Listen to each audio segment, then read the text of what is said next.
500 pesetas? Algunos dicen, había monedas de 500 pesetas.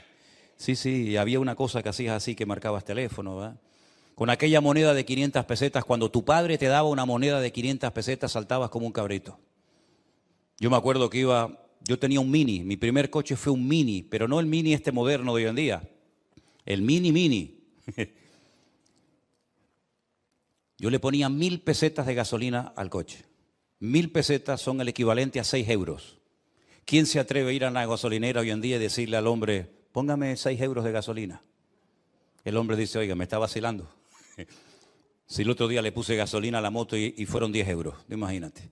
¿Cómo ha cambiado la vida, verdad? Todo ha cambiado de una manera increíble. Cuando nosotros vinimos de Venezuela, la televisión era en blanco y negro, el que la tenía, porque no existía la televisión en colores. Claro, algunos me están escuchando y ponen cara de dinosaurio, diciendo, pero este hombre ¿de qué nos está hablando? Sí, mi hermano, la guagua costaba medio duro, 2.50. ¿Qué te parece? Todo era diferente, todo era distinto. Nadie tenía teléfono móvil, no había internet, no había WhatsApp, no había Facebook, no había YouTube. Bueno, por no haber, no había a veces ni comida. Pero éramos felices, ¿sí o no? No extrañábamos de menos tantas cosas que hay hoy en día. Dicen que hay jóvenes hoy en día que están más enganchados al teléfono que muchos drogadictos en su época. De hecho, hoy en día ya a los niños no se les da la chupa. Se le da la máquina diabólica directamente y se tranquiliza. Yo no sé si son los colores, los destellos o yo no sé qué, pero la vida ha cambiado totalmente. Pero la pregunta es, ¿y a los cristianos también les ha cambiado la vida? Pues también, mi hermano, también nos ha cambiado la vida.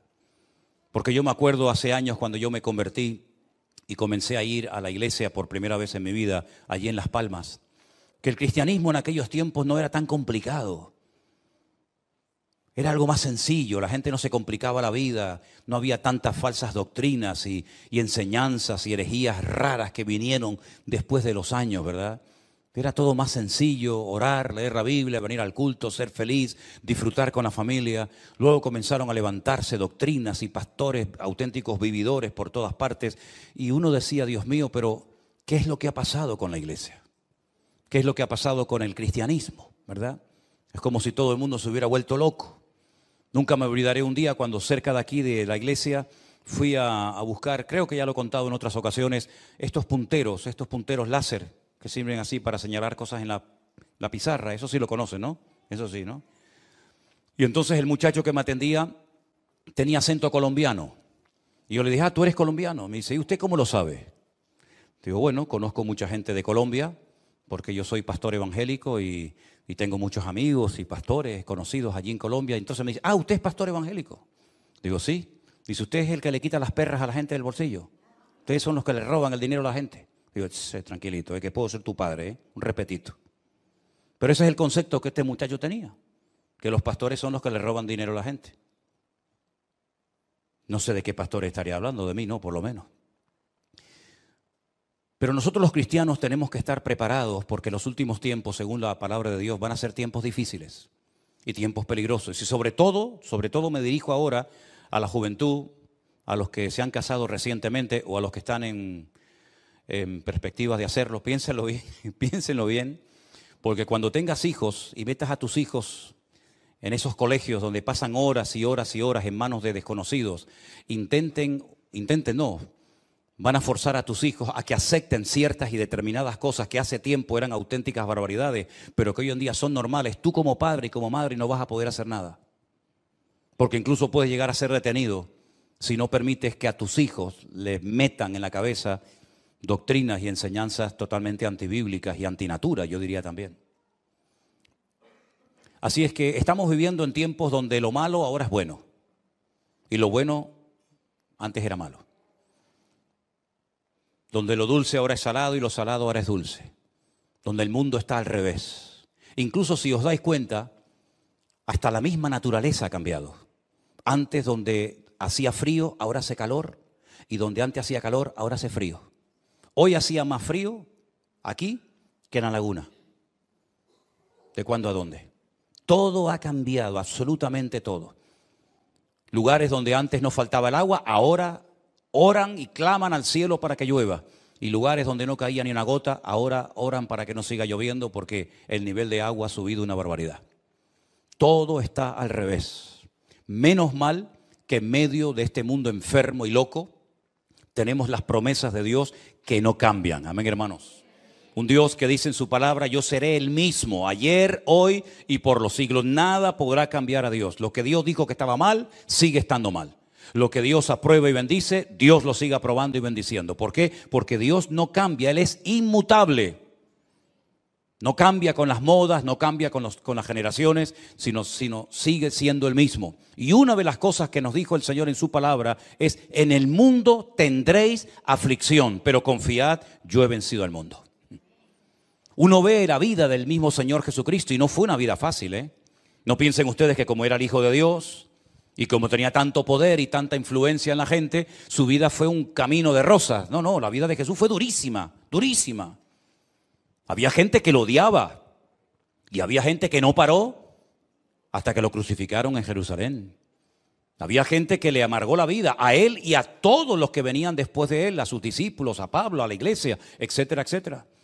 Pero él dijo: confíen, no se preocupen, no se amarguen, no se depriman. Yo he vencido al mundo y mi paz os dejo, mi paz os doy, no como el mundo la da. Qué importante es vivir en paz, mi hermano. Qué importante es tener la paz de Cristo en nuestros corazones. ¿Tú la tienes? ¿Se acuerdan ustedes cuando a un muchacho de aquí de la iglesia un jueves a la tarde le dije: mira, vete a la farmacia aquí en la esquina? Antes estaba aquí en la esquina, ahora está en la otra esquina. Vete y por favor pregúntale si tienen paz. Y el muchacho fue calladito y le dijo al de la tienda: perdón, me manda el pastor de la iglesia, me pregunta si ustedes venden aquí paz, un jarabe, un supositorio, algo. Y el muchacho lo miró así raro y dice: no, aquí no tenemos esas cosas, mi niño. El chico entró y le dije: ¿qué te dijo? No, que esas cosas no las venden. Digo: entonces vete al bar de aquí al lado que está lleno de gente, vete al bar y pregúntale. Entonces cuando entró le dice: oye, el pastor me dice que si aquí tienen paz. Y le dice: ¿qué más quisiera yo tener paz aquí? Y le dije: ¿os dais cuenta? ¿Os dais cuenta? El hombre, con todos sus inventos y con todos los artilugios que ha inventado, el hombre no ha inventado todavía paz. Ni los ricos pueden comprar un gramo de paz. Porque la paz, el único que te la puede dar es el príncipe de la paz, que es nuestro Señor Jesucristo. Con Cristo hay paz. Aunque no haya comida, pero hay paz. Aunque no haya salud, pero hay paz. Aunque no haya trabajo, pero hay paz. Míralo, por ejemplo, navegando en el mar de Galilea. Una tempestad terrible, terrible. Pero el Señor dormía tranquilamente en la barca. ¿Sí? Despiertan al maestro y le dicen: Señor, sálvanos, que perecemos. Y el Señor le dijo: tranquilos, hombres de poca fe. El Señor durmiendo en medio de la barca sin ningún problema. Ya pueden pasar los niños porque me están poniendo carteles aquí y de un momento a otro explota la pantalla. Ya pueden pasar los niños a la escuela dominical. Esa fue la primera sensación que yo sentí en mi vida cuando fui por primera vez a una iglesia parecida a esta y le dije a Dios: yo no sé si tú existes o no, no lo tengo muy claro. Pero si tú existes, yo quiero que me des paz porque no la tengo. Y desde ese día, creo que tenía 17 años, tengo 61 ahora mismo, ni un solo día la paz de Cristo se ha ido de mi vida. Se han ido otras cosas y han venido otras, pero la paz de Cristo es permanente. Nada ni nadie te la puede quitar. Tendrás días de abundancia, tendrás tiempos de escasez, te aplaudirán, te cuestionarán, te criticarán, te apoyarán, todo lo que tú quieras. La vida es cambiante. Hoy el que está arriba, mañana está abajo y viceversa. Pero la paz de Cristo permanece para siempre. Y la Biblia dice que los que confiamos en Dios podremos tener la paz del Señor constantemente en nuestras vidas. Con este concepto de la paz, algo tan importante, quiero llevarles a la misma porción que yo leía esta mañana cuando les compartía la palabra a los hermanos del Puerto de la Cruz.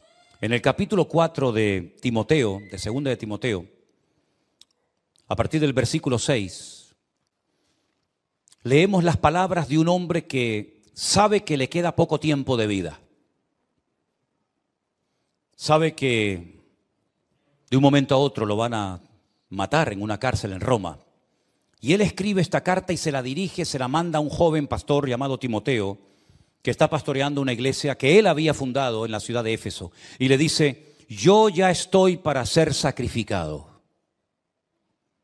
El tiempo de mi partida está cercano. He peleado la buena batalla, he acabado la carrera, he guardado la fe. Fíjate qué cosas tan importantes. He peleado la buena batalla, he acabado la carrera y he guardado la fe. Y el versículo siguiente dice: por lo demás, ya como conclusión, me está guardada la corona de justicia, la cual me dará el Señor, el juez justo, en aquel día, y no solo a mí, sino a todos los que aman su venida. ¿Cuántos dicen amén?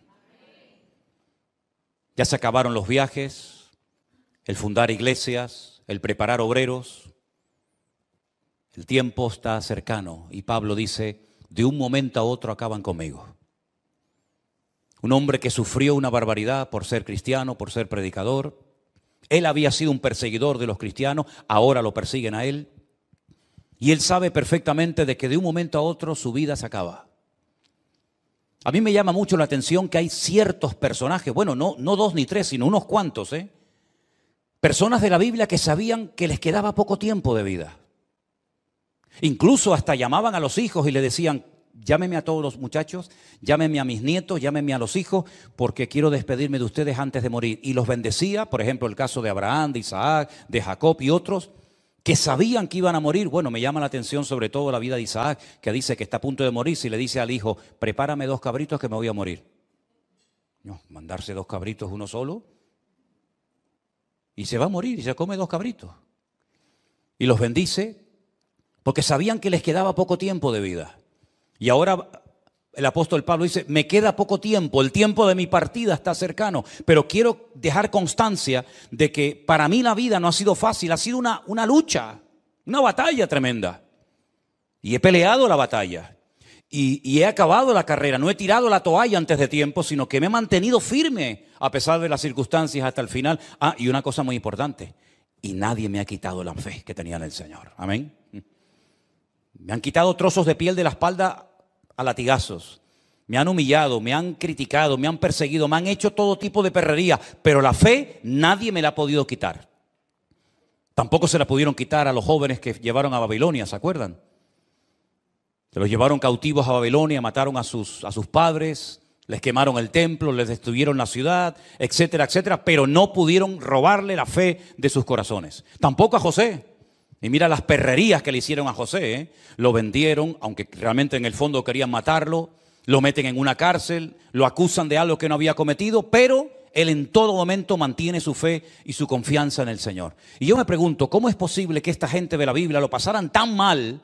José, David, Moisés, Pablo, Pedro, etcétera, y no perdían la fe. Y hoy en día te encuentras a hermanos, a cristianos, que pierden la fe tan fácilmente. ¿Cuál era el secreto de aquella gente? Porque parece que cuanto más los torturaban, más fe tenían. Y parece que cuanto más impedimentos les ponían, más se animaban. Fíjense, por ejemplo, ustedes cuando los discípulos, Pedro y Juan, los llevan, los castigan, les dan con látigos una paliza terrible, les prohíben hablar del Señor Jesucristo en las calles de Jerusalén, se van, reúnen a los hermanos, reúnen a la iglesia y dicen algo así como: Señor, danos de nuevo en tu palabra para que se siga predicando tu palabra y podamos seguir orando por los enfermos y ver prodigios y maravillas. Danos de nuevo. Y dice que el lugar donde estaban tembló y siguieron, y no había forma de parar a aquella gente. Y a Pablo lo metían en cárceles y desde la cárcel seguía cantando. Y tú dices: Dios mío, pero ¿qué tenía aquella generación? ¿Qué tenían aquellos cristianos que a lo mejor no tenemos nosotros? Porque yo veo gente que se va del Señor por una tontería. Porque a lo mejor un día el pastor no lo saludó. O porque un día escuchó una predicación y se sintió: me está hablando a mí. Se sintió aludido, ofendido y cogió, no vino más. Y yo digo: Dios mío, aquellas mujeres que llevaban a sus hijos en sus entrañas y a otros de pecho y salían a la arena del circo romano y eran despedazadas por fieras y los quemaban. Y Nerón, que se le ocurrió la genial idea de prenderle fuego mientras crucificaba a los cristianos para poder ver cómo las fieras se comían a los cristianos, y dice que morían cantando, saltando y riendo. Yo digo, Dios mío, pero ¿dónde está la fe nuestra hoy en día? Porque esta gente pagó un precio terrible. ¿Nosotros qué precio estamos pagando? ¿Qué precio estamos pagando nosotros, cristianos occidentales, cristianos de Europa, por el hecho de ser cristianos, si nadie se mete con nosotros? Mira la iglesia ahora mismo, la puerta está abierta. Aquí no va a venir nadie, que yo sepa, a llevarnos presos, a llevarnos a un campo de concentración, a obligarnos a renegar de Cristo. Nadie se mete con nosotros. No es un delito ser cristiano, puedes venir con la Biblia en la mano o no. Puedes pararte en una calle y decir, oye, que Dios le bendiga. Te pueden llamar loco, pero meterte en la cárcel por eso, pues no. Y sin embargo, a pesar de que lo tenemos todo, si nuestros antepasados levantaran la cabeza dirían, pero ¿de qué se quejan ustedes? Si tienen todo, hasta se quejan de lo que tienen. Y a veces tenemos una fe tan endeble, una fe tan emocional, una fe con tan pocas raíces. Me llama la atención que Pablo no solamente le dice a Timoteo que él ha terminado la carrera, ya ha peleado la buena batalla, ya ha mantenido la fe, sino que también hay un momento en el que a Timoteo le dice, y la fe que tú tienes ahora, primeramente habitó en tu abuela Loida, y después tu abuela se la transmitió a tu madre, a Eunice, y tu madre te la transmitió a ti. Hoy en día hay un empeño, y no es malo, pero se queda corto. Queremos darle a los hijos lo mejor, la mejor carrera, el mejor coche, la mejor ropa, las mejores cosas, el mejor estudio. Está bien, yo no tengo nada en contra de eso. Pero ¿y la fe? ¿Se la estás transmitiendo? Porque en la Biblia los padres le transmitían a los hijos el conocimiento de la Escritura. Y las madres la fe a sus hijos.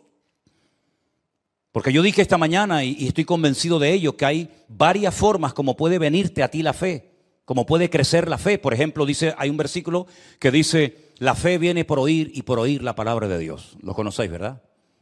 Ese término, ese verbo, es un término, digamos, polivalente. Se puede traducir por oír o por obedecer, que a mí me gusta más. La fe viene por obedecer y por obedecer la palabra de Dios. Es una forma como viene la fe. Pero hay momentos que te viene la fe y tú ni la has pedido. Es como un don, como un regalo, ¿no? Que el Señor te da. También la fe es como un fruto. Gálatas capítulo 5 dice, el fruto del Espíritu es amor, gozo, paz, paciencia, benignidad, fe, templanza, mansedumbre. Menciona la fe como parte del fruto, es decir, según tú vas avanzando y tú vas creciendo y tú vas madurando, la fe también va creciendo en tu vida. Pero también hay otro tipo, otra forma como te puede venir la fe, que a mí me gusta mucho esto, y es por imitación, por imitar la fe de otro. Por ejemplo, la carta a los Hebreos, cuyo autor no sabemos, dice, imitad la fe, ¿de quién? De vuestros pastores. Ese versículo está en tu Biblia y en la mía también. Imitad la fe de vuestros pastores. Yo quiero tener la fe de este hombre. ¿Cómo reacciona este hombre, esta persona, cuando tiene problemas, cuando tiene luchas, cuando tiene críticas? ¿Cómo reacciona? ¿Cómo se comporta su fe? ¿Qué tipo de fe tiene esta persona? Y dice la Biblia, imítalo. Es como los niños pequeños. Ahora, por ejemplo, estaba mi nieto Adriel por ahí, ¿y qué hacía? Tocaba las palmas. Él no nació tocando las palmas, lo ha visto y entonces copia lo que ve. Y estaba haciendo así, levantaba las manos, no sé a quién, pero las levantaba. ¿Por qué? Porque ve a los demás que levantan las manos. Hacen las cosas por imitación. Pero es que en el mundo espiritual hay cosas positivas que pueden venir a tu vida por imitar. Por ejemplo, cuando yo escuchaba al pastor con el que yo me convertí a predicar, yo decía, yo quiero ser como él. Después prediqué mejor que él, Pero yo quería imitarlo. Y al principio me decían, oye, oímos a Manolo y oímos a este y los dos son iguales, predican igual. Hasta hubo una época que me quería vestir hasta como él. Fíjate tú lo bobo que era. Hasta que uno ya desarrolla su estilo y todo eso, ¿no? Pero era por imitación.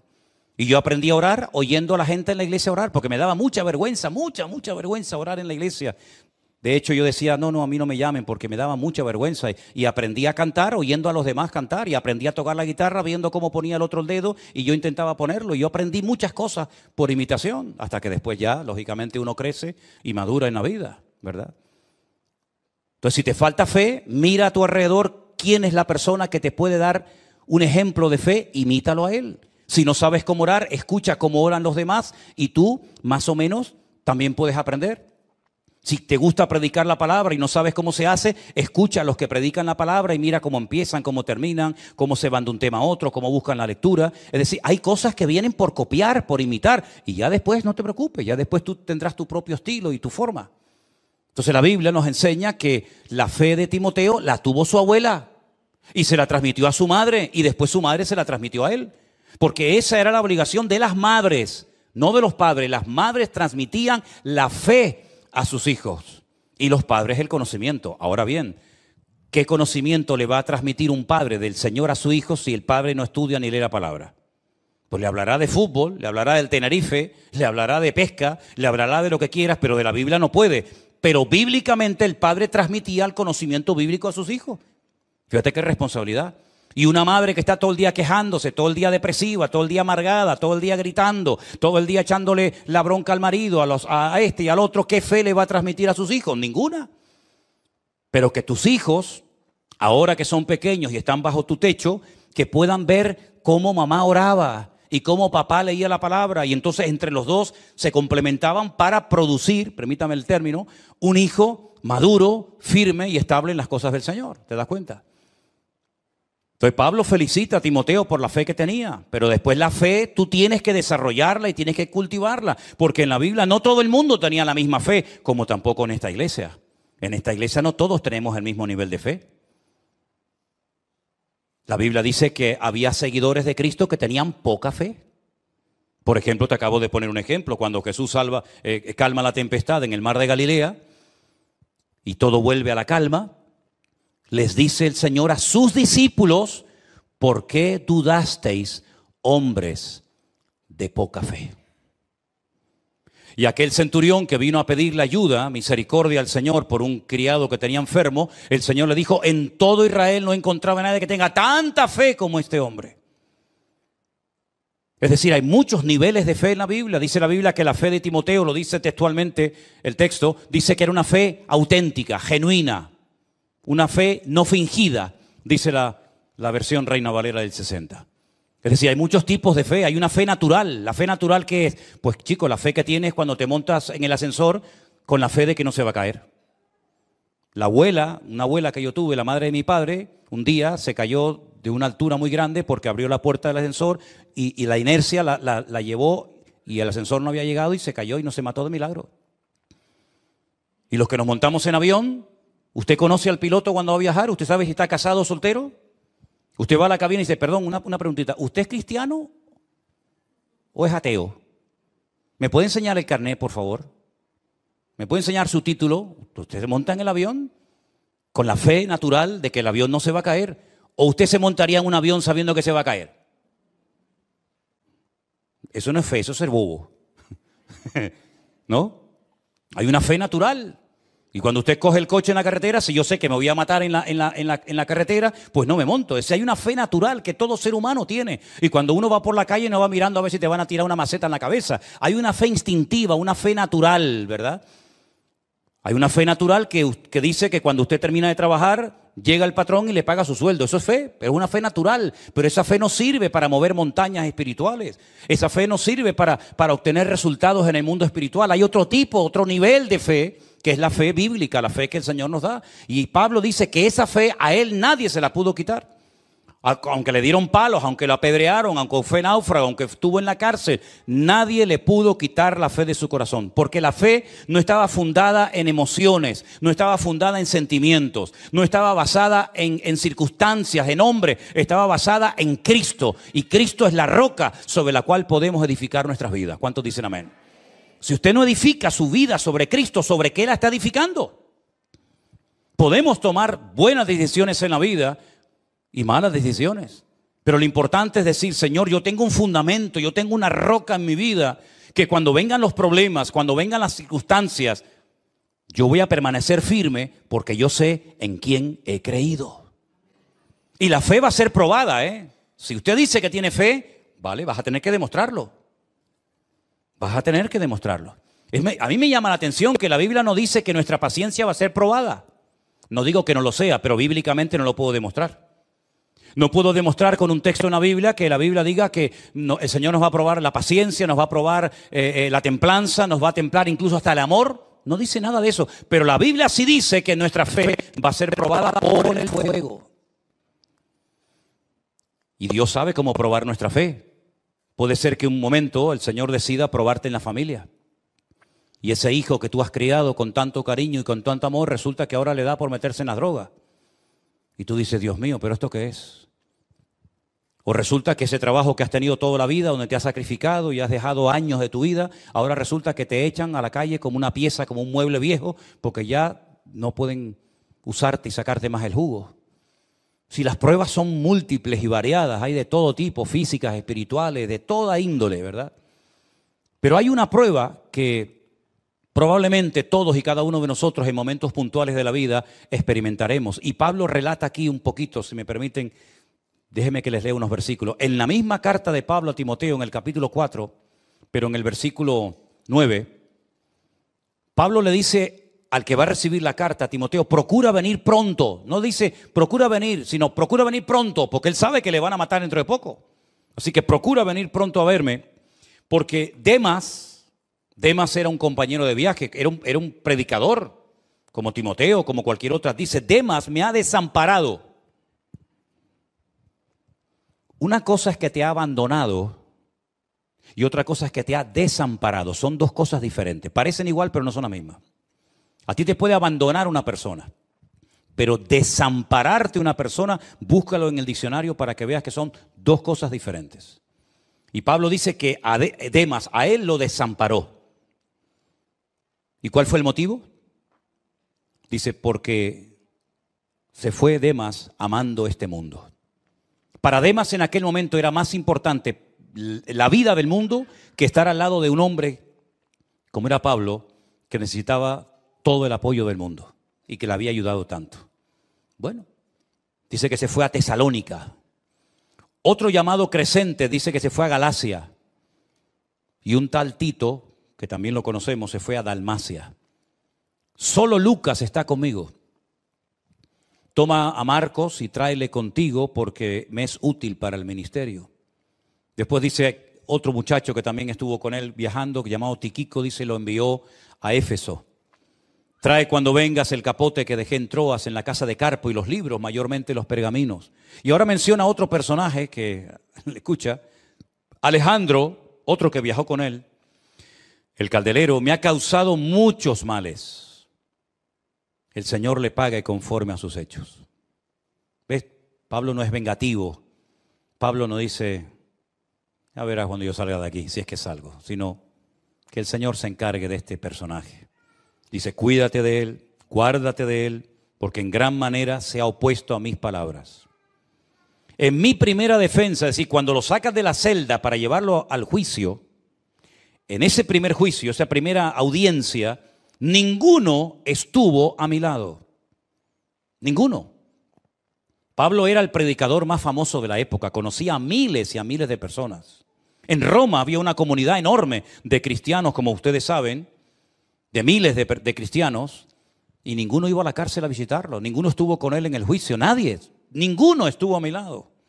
Todos me desampararon, no les sea tomado en cuenta. Bueno, como decía mi padre, los mejores amigos se prueban cuando uno está en el hospital o en la cárcel, ¿no? Ahí es donde uno sabe si realmente hay verdaderos amigos o no, o son amigos de conveniencia. En este caso, nadie fue capaz de estar al lado de Pablo, solamente uno estuvo con él siempre. ¿Quieren saber quién es? Ponme el versículo 17, por favor, si eres tan amable. Léalo conmigo. ¿Quién estuvo con él? El Señor. Dígalo otra vez. El Señor. ¿De qué Señor estamos hablando? Del Señor Jesucristo, al que hemos cantado, al que hemos adorado, al que le hemos dicho a ti la honra, la gloria, el imperio por los siglos de los siglos. Amén. Ese Señor, dice, estuvo a mi lado y me dio fuerzas para que por mí fuese cumplida la predicación y para que todos los gentiles oyesen. Así fui librado de la boca del león.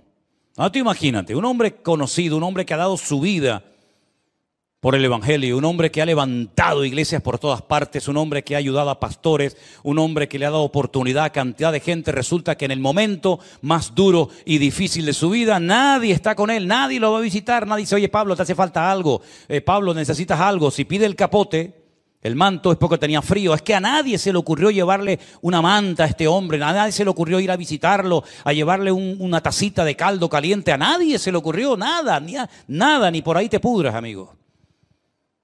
Pero Pablo está relajado y tranquilo porque dice, ¿saben una cosa, hermanos? Pero el Señor estuvo conmigo y me libró de la boca del león, del diablo, y me dio fuerza. Y el hombre sigue predicando a pesar de que sabe que lo van a matar por predicar el Evangelio.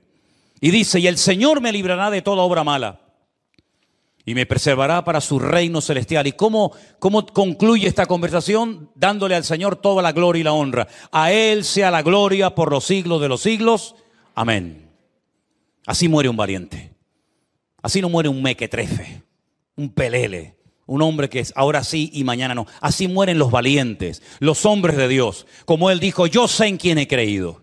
Me abandonó este, me traicionó el otro, me criticó fulano, este me causó males, pero el Señor estuvo a mi lado y me dio fuerzas porque yo sé en quién he creído. Bendito sea Dios. Y esa es la fe que nos va a ayudar a sobrevivir en estos tiempos. Esa es la fe que necesitamos todos, los casados, los solteros, los mayores, los jóvenes. Esta es la fe que necesitamos urgentemente para poder vivir una vida cristiana victoriosa.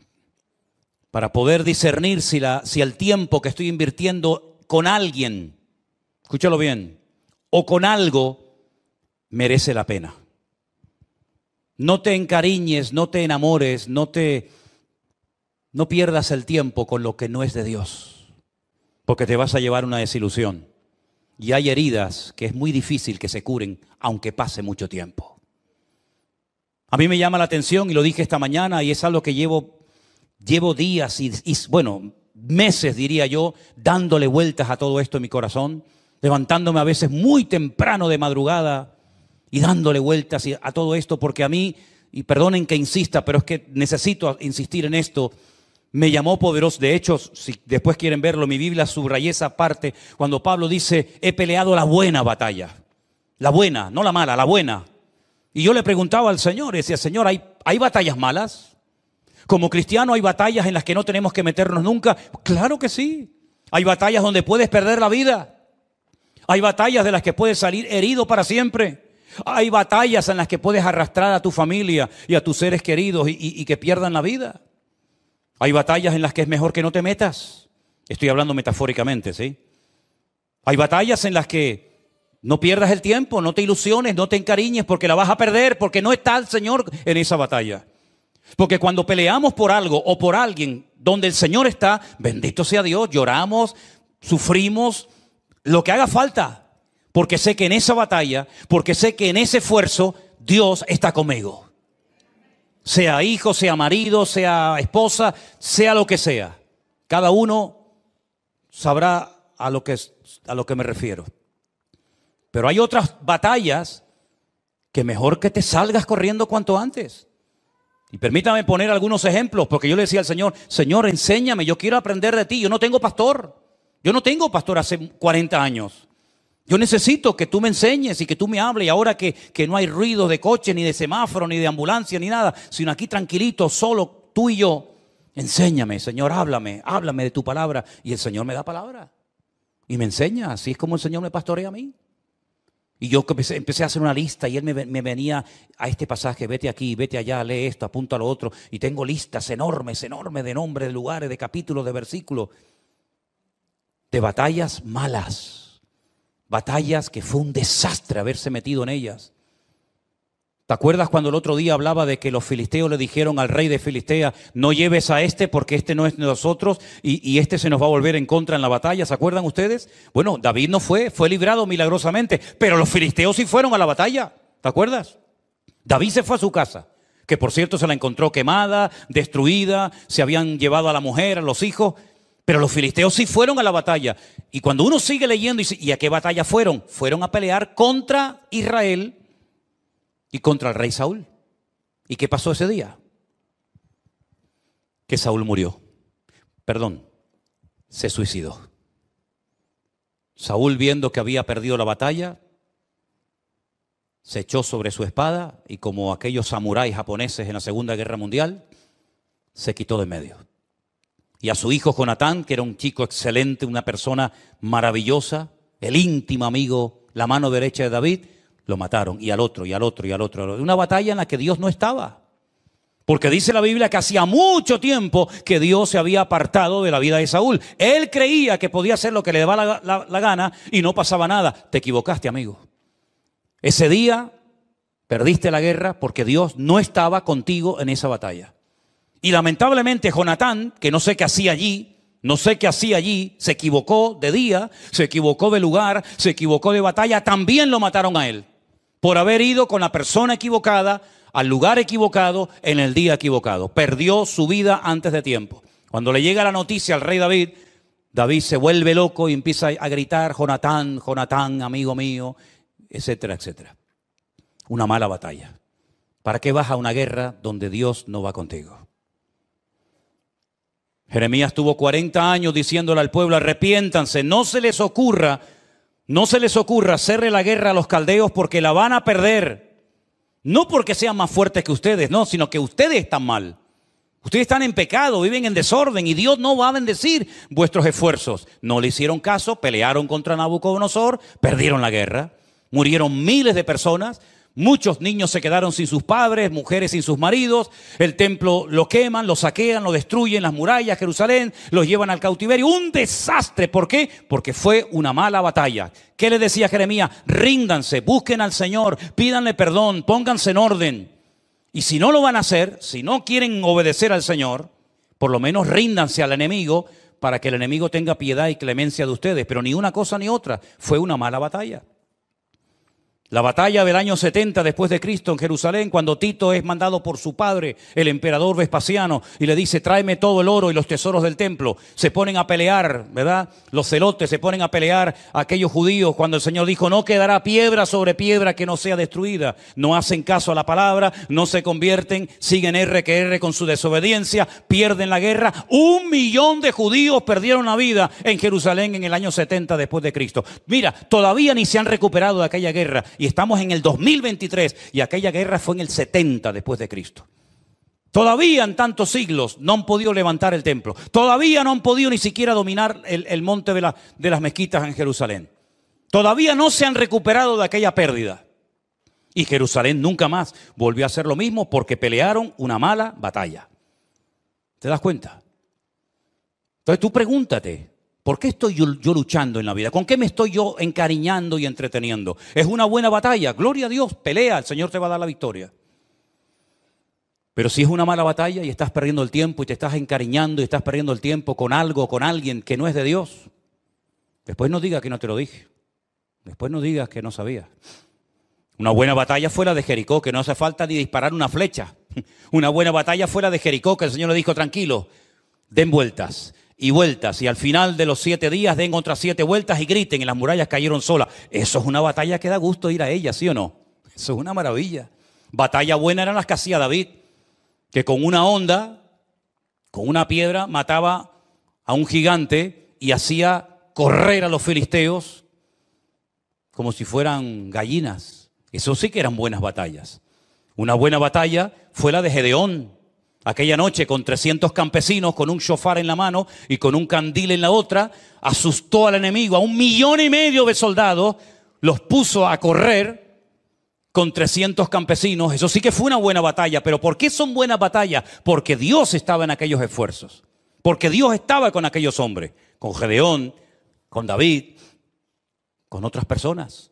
Pero malas batallas son aquellas donde sales herido. Malas batallas son aquellas que se pierden, y malas batallas son aquellas en las que Dios no te dijo que te metieras.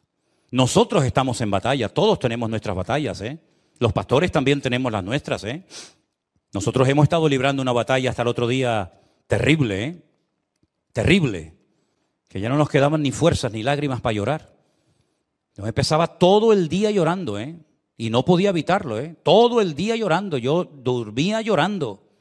Y Elena me secaba las lágrimas y decía: descansa, tranquilo, Todo está bajo control del Señor. Y venga a llorar, y venga a llorar. Y yo iba conduciendo y venga a llorar y no podía parar de llorar. Y me paraba en los semáforos y miraba a un lado y la gente me miraba así de reojo diciendo, uy, mira, ahí hay un loco. Y salía a pasear al perro y venga a llorar todo el santo día con esa cosa en el corazón, una batalla a vida o muerte. Pero la ganamos en el nombre de Jesús. La ganamos en el nombre de Cristo. Y cuando hace 2 domingos le dije, Señor, yo voy a hablar en tu nombre en fe. Y yo voy a decir que voy a ir con mi familia a Israel en el nombre de Jesús. Y al día siguiente le dije, Señor, yo prediqué y te puse a ti en alto. Ahora no me dejes a mí en más lugar. Respáldame, Señor. Y el Señor nos respaldó. Pero hay que pelear la batalla. Porque antes de una gran victoria viene una gran aflicción, un gran problema. ¿Te das cuenta? Entonces pregúntate honestamente. ¿Estoy peleando, estoy librando una buena batalla? ¿Merece la pena luchar por este? ¿O por esta? ¿O por esto? ¿O por aquello? ¿Merece la pena? Si Dios te da confirmación, adelante. Porque las armas de nuestra milicia no son carnales, pero son poderosas en Dios. Para destruir fortalezas, argumentos, derribar altivez, llevar pensamientos a la obediencia de Cristo. En fin, ya saben todo eso. Si hay alguien en la Biblia que utiliza constantemente términos militares, ese es Pablo. O habla de espada, o habla de escudo, o habla de lanza, o habla de guerra, o habla de soldados. Constantemente está hablando en términos militares, pero es que él dice que nosotros, nuestra lucha no es contra sangre y carne como en la época de los filisteos, los amorreos, Gedeón, no, nuestra lucha es real, no contra personas, pero contra demonios. Yo he peleado con demonios, así literalmente te digo, y los demonios han peleado contra nosotros. Y hemos peleado en oración de rodillas, que es como mejor se ganan las batallas. Cuando te rindes a Cristo y el Señor te sorprende, la lucha es real. Si no es ahora, será mañana y si no pasado mañana. Pero lucharás con tus hijos, lucharás con tus nietos, lucharás con el matrimonio, lucharás en el ministerio, lucharás en el trabajo. La vida es lucha, lucha constante y permanente. Y el mundo intenta camuflar esta guerra con mentiras. Todo está bien, todo se va a arreglar, no pasa nada. Todo va a cambiar, las guerras van a desaparecer.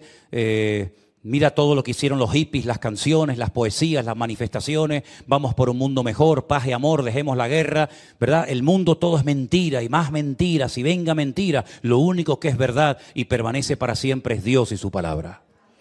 Y Él dice, pelearán contra ti, pero no te vencerán. Porque yo estoy contigo, dice el Señor. Así que no te hagas ilusiones de que este mundo va a ir a mejor. Eso es mentira. Es rotundamente falso. Rotundamente falso. Los ricos cada vez serán más ricos. Los pobres cada vez serán más pobres. Los sinvergüenzas cada vez robarán más. Y así es la vida, llena de injusticias, de mentiras, ¿verdad? De corrupción, de inmoralidad. Pero nosotros sabemos en quién hemos creído. Y yo quiero terminar mis días diciendo, he peleado la buena batalla. He acabado la carrera y he guardado la fe. Le dije a Marco esta mañana, si tú me tienes que enterrar a mí en vez de yo a ti, quiero que me pongan este versículo en la lápida. Y cuando me vayan a ver, si es que me van a ver, si no me van a ver no me va a importar lo más mínimo, porque voy a estar muy ocupado en otras cosas. Quiero que me pongan Manolo Sierra, José Manuel Sierra. Aquí descansa José Manuel Sierra.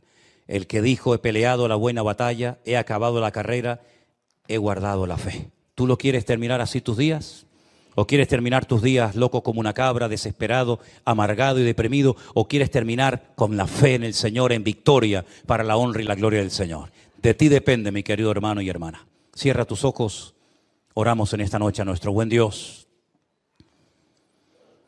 Y le pedimos a Él que nos fortalezca en la fe. Para que no tiremos la toalla, ni perdamos el tiempo en cosas que no sirven para nada. La vida es corta, dice la Biblia, que es como neblina que pasa. Y hay que aprovechar bien los tiempos. Por lo menos en mi caso, a mí me queda menos vida que la que ya he vivido. Lógicamente, es normal. En la vida de otros muchachos aquí, de otros jovencitos, os queda más vida que las que habéis vivido. Pero sea como sea, tarde o temprano, nos tenemos que ir. Cuando te vayas, vete bien. No te vayas diciendo, qué asco de vida, he perdido mi vida, sino decir, Señor, gracias, porque te conocí, te serví y me esforcé por tu reino. y por tu obra. Te damos muchas gracias. Pequeño, el hombre de pecado, el hijo de perdición, God, etc. Son nombres que nos hablan acerca de cómo es este hombre. Pero hay un versículo que la semana pasada no tocamos y que yo, antes de entrar a hablar del segundo personaje que juntamente con el anticristo van a llevar las riendas de este mundo en los últimos tiempos, no tocamos, y es el versículo 2, Apocalipsis 13, verso 2. Y ahí se nombran 3 animales diferentes. 3 animales que los que hemos estudiado la Biblia sabemos qué está tratando de decir Juan, de una forma, digamos, oculta, ¿no? Apocalipsis 13:2 dice que la bestia, y hablamos del anticristo, era semejante a un leopardo, pero sus pies eran como de oso, pero su boca dice que era como boca de león. ¿Te das cuenta? Hay 3 animales diferentes. Su apariencia, la palabra semejante es muy importante en la Biblia. Selem. Cuando tenemos una fotografía, tenemos una imagen de una persona real, de una persona que existe, pero tenemos una fotografía, una imagen para que te hagas una idea de cómo es esa persona. Entonces la Biblia nos enseña que la semejanza, el aspecto exterior de este líder mundial, de este político llamado el anticristo, es semejante a un leopardo. Pero su forma de actuar, los pies, cómo camina, cómo se comporta, cómo actúa, es como un oso. Pero cuando habla, cuando da a conocer su mensaje, dice que es como un león. Claro, para entender esto, uno tiene que ir al libro de Daniel. Yo siempre he dicho que la Biblia es una especie de gran rompecabezas, un gran puzzle.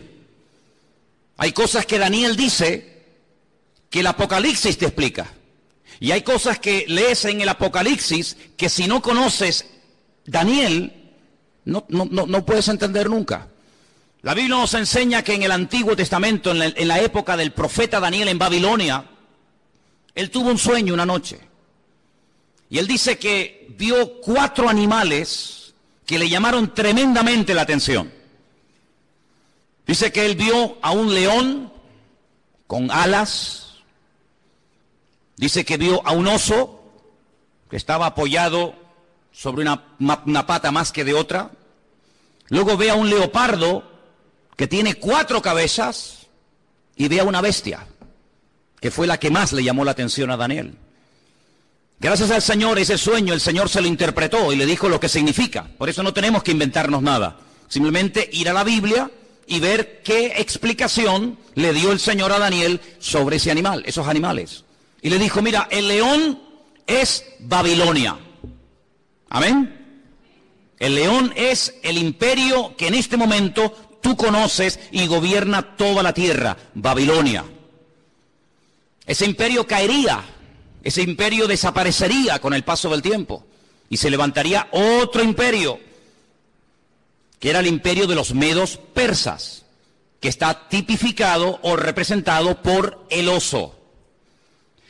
Los medos persas también caerían, desaparecerían de la escena mundial y se levantaría un tercer imperio tremendamente poderoso, el imperio de Alejandro Magno, los griegos, representado con un leopardo de 4 cabezas.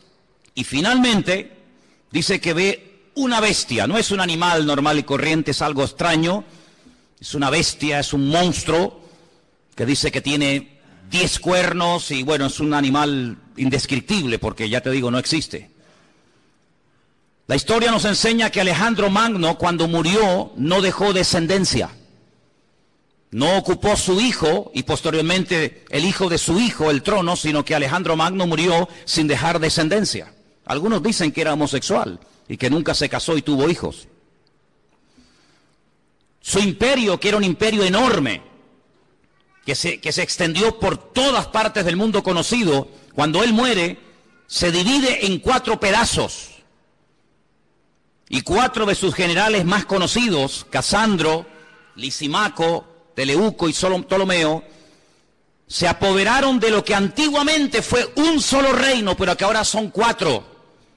y cada uno toma posesión de uno de estos pedazos. Así que sabemos que el león es Babilonia, el oso son los persas o los iraníes, y el leopardo era Grecia. ¿Y qué es lo que está diciendo el Señor a Juan en Apocalipsis capítulo 3? Que cuando aparezca en la escena mundial este hombre, que vamos a llamarlo el anticristo, va a tener de todo un poco.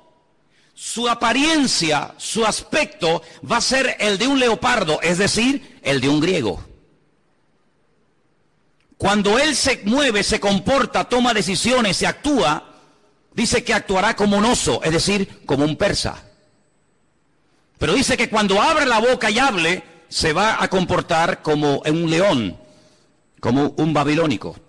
Claro, hay que ir a la historia y analizar y estudiar cómo eran esos pueblos. Porque aunque eran todos imperios terribles y paganos y idólatras y despiadados, hay características de unos que otros no tienen. Por ejemplo, los griegos le dieron mucha importancia al aspecto físico, al hedonismo, al vivir bien, al pegarte la gran vida. Pero cuidado, no eran ateos. Los griegos no eran ateos. Les recuerdo que cuando el apóstol Pablo fue a Grecia, a un lugar público llamado el Areópago, donde se compartían las enseñanzas, y allí estaban los filósofos de la época, el apóstol Pablo dijo: hoy paseando por vuestra ciudad, por Atenas, he observado que ustedes los atenienses sois gente muy religiosa. No eran ateos, pero eran religiosos. Dice que al apóstol Pablo le llamó la atención que vio un altar donde no había ninguna imagen, pero había una inscripción que decía: al Dios no conocido. Es decir, por si acaso nos hemos olvidado de reverenciar o de adorar a un Dios que no sabemos cómo es, le ponemos una inscripción para que no se sienta ofendido. Luego, una de las características de los griegos era que le daban mucha importancia a la cultura, a la filosofía, a los deportes. Ellos fueron los inventores, los creadores de las Olimpiadas. Ellos le daban mucha importancia al aspecto físico. Llenaron toda Jerusalén y el mundo conocido de antaño de gimnasios. Le daban mucha importancia al culturismo, al aspecto físico. Pero también eran personas que tenían grandes problemas con la lujuria. La mayoría de ellos eran bisexuales, le gustaban tanto los hombres como las mujeres. Eran personas que no tenían ningún tipo de escrúpulos. Eran personas que no tenían ningún tipo de moral. Eran personas que le daban rienda suelta a cualquier impulso de la carne. Con tal de que te sientas bien, lo puedes hacer. ¿Quieres ser homosexual y eso te hace sentir bien? Adelante. ¿Quieres ser cualquier otra cosa? Adelante. En otras palabras, no te reprimas. No tengas ningún recato, ningún principio moral o espiritual, sino rienda suelta a los impulsos. El anticristo será así. El anticristo no será un ateo, pero será una persona, un libertino, una persona que le dará igual lo que sea, con tal de que la gente se sienta contenta y feliz. Por eso dice que su aspecto, su forma de ser, es como la de un griego, una persona que le da lugar a la carne, al hedonismo. Pero dice que cuando actúa como un oso, como un persa. Y hermano, es interesante notar porque el imperio persa siempre tuvo algo muy interesante entre ellos, y es que siempre tenían una intención de expandir su territorio. Saben que desde hace muchos años ha estado mareando la perdiz, los persas, Irán, pero una de las cosas que quieren es, siempre lo han querido y lo han dicho y no lo han ocultado, es la destrucción y aniquilación total y absoluta del Estado de Israel. Israel ha amenazado en varias ocasiones a Irán porque sabe que están construyendo armamento nuclear, no con fines, digamos, científicos, sino con fines militares. Irán recientemente dijo: si somos atacados por Israel, tenemos en este momento 80.000 misiles apuntando a la ciudad de Jerusalén y la destruiremos en cuestión de minutos. Es lo que ellos dicen. Por lo tanto, aunque aparentemente es una persona pacífica y educada y con una cultura tremenda, por otra parte, en su corazón es una persona que le gusta la guerra. Dice la Biblia, recuerden, la semana pasada cuando hablamos de este personaje, dice que él cambia de religión. Dice que al Dios de sus padres lo deja de adorar y comienza a adorar a Alá-Maozín, al Dios de las fortalezas o al Dios de la guerra. Es una de las características del anticristo. No es un ateo, pero es una persona que utiliza lo espiritual, lo religioso, para fundarse en esa fuerza espiritual que da, por así decirlo, la religión, y emprender guerras. Todos sabemos que muchas guerras se han emprendido, y las que faltan, en nombre de Dios o en nombre de la religión. Los protestantes han matado gente, los católicos han matado a gente. No hay ni una sola religión que no esté manchada de sangre. Todos han utilizado el nombre de Dios. Cuando la famosa guerra del Golfo, veíamos a Saddam Hussein orando para recibir fuerzas para atacar a los americanos y vencerlos, pero también veíamos en las iglesias de Norteamérica orando a los creyentes para que los soldados norteamericanos no murieran, y vemos que se mezcla todo, lo político, lo religioso, lo espiritual. Así será el anticristo, un sincretismo, una mezcla de todo, una mala utilización del nombre de Dios, utilizando a Dios para beneficios personales. Pero dice que cuando él habla como un león, es decir, será un ser arrogante. Los babilónicos, si algo tenían que les caracterizaba, era la arrogancia, la soberbia. Se creían que eran los amos, los dueños del mundo. Así será este personaje. Pero este personaje del cual hablamos la semana pasada, que es la primera bestia, la que sube del mar entre las naciones, de los pueblos, entre los gobiernos, tendrá el apoyo total y absoluto de otra bestia que vamos a ver sus características. Apocalipsis capítulo 13, versículo 11. Y fíjese en esta palabra. Después vi otra, no es la misma, es otra bestia que subía de la tierra. La primera bestia subía del mar, la segunda sube de la tierra. Tenía 2 cuernos semejantes a los de un cordero, pero cuando hablaba como un dragón. Jesús dijo en cierta ocasión que de la abundancia del corazón habla la boca. ¿Cuántos dicen amén?